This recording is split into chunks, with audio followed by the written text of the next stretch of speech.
অনেক বছর আগে ছোট্ট একটি গ্রাম ছিল। সেই গ্রামে বাস করত এক নাপিত।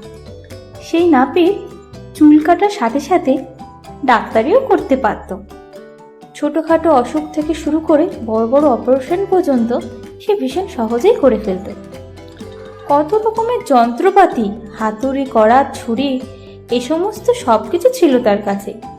এইগুলোকে সে গরম জলে ভালো করে পরিষ্কার করে তুলে রাখত। এত নিপুণ তার হাতের কাজ, সে কঠিন অস্ত্রোপচারও খুব সহজেই করে ফেলতে পারত। গলায় মাছের কাঁটা ফুটেছে, বাচ্চা খেলতে খেলতে কাচের গুলি কানে ঢুকিয়ে ফেলেছে, নাপিতের কাছে সব সমস্যার সমাধান আছে। এমনকি ডাক্তার যে চিকিৎসা করতে পারে না, হিমশিম খেয়ে যায়, নাপিত সেই কাজ চোখের নিমিষেই করে ফেলতে পারে।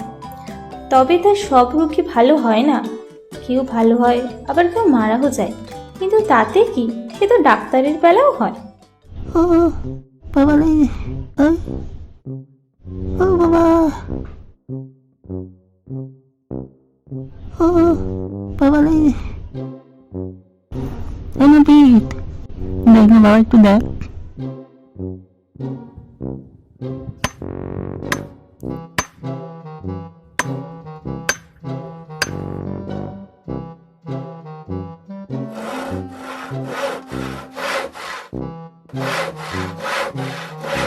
গ্রামের লোক তাই অসুখ বিসুখে নাপিতের কাছেই যায়।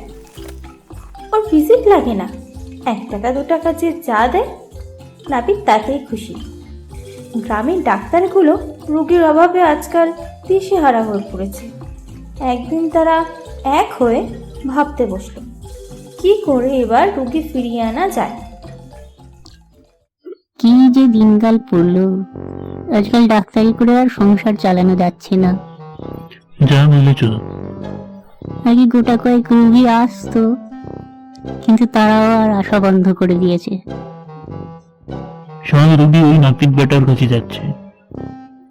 ভাবছি ডাক্তারি সরঞ্জাম সব বেচে দেবো। তুমি এখনো বেচোনি? কি করা যায় বলো তো? চলো আমি কবিরাজ মশাইয়ের কাছে যাই। হ্যাঁ হ্যাঁ হ্যাঁ। তখন তারা বুড়ো ডাক্তারের কাছে গেল।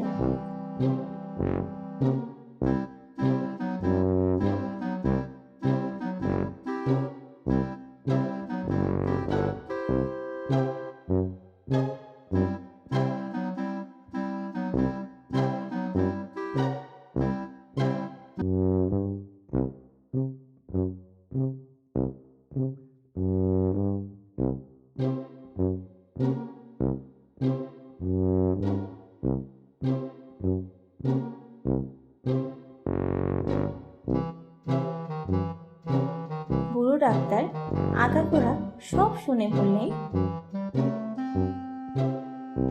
ওকে আমার কাছে নিয়ে এসো।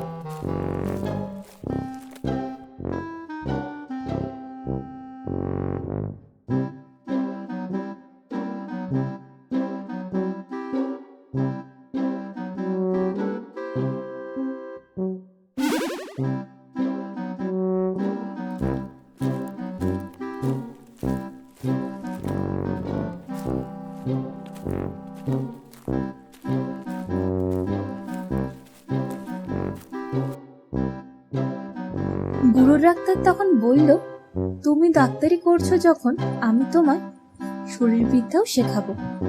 নাপিত ভীষণ খুশি হলো। তখন ডাক্তার তাকে শরীরবিদ্যা শিখাতে লাগলো। তবে শুরু করার আগে চ্যানেলটাকে সাবস্ক্রাইব করে রাখো, ওরা নাকি আরো কার্টুন ভিডিও দেবে।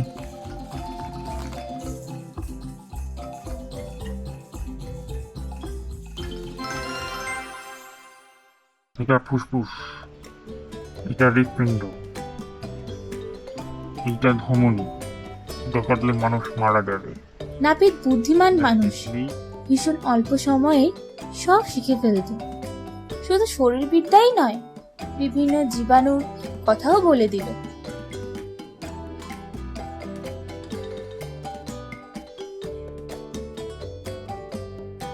তারপর একদিন তার সামনে এক রোগী অস্ত্রোপচারের জন্য নিয়ে আসা হলো।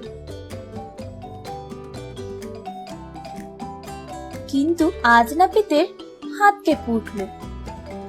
এতদিন না জেনে শুনে সে বড় বড় অস্ত্রোপচারও করেছে, তবে আজ সব যেন নিয়ে সে আর সাহস পাচ্ছে না। এইভাবে নাপিতের ডাক্তারিও বন্ধ হলো, আর বাকি ডাক্তাররা মহানন্দে দিন কাটাতে লাগলো।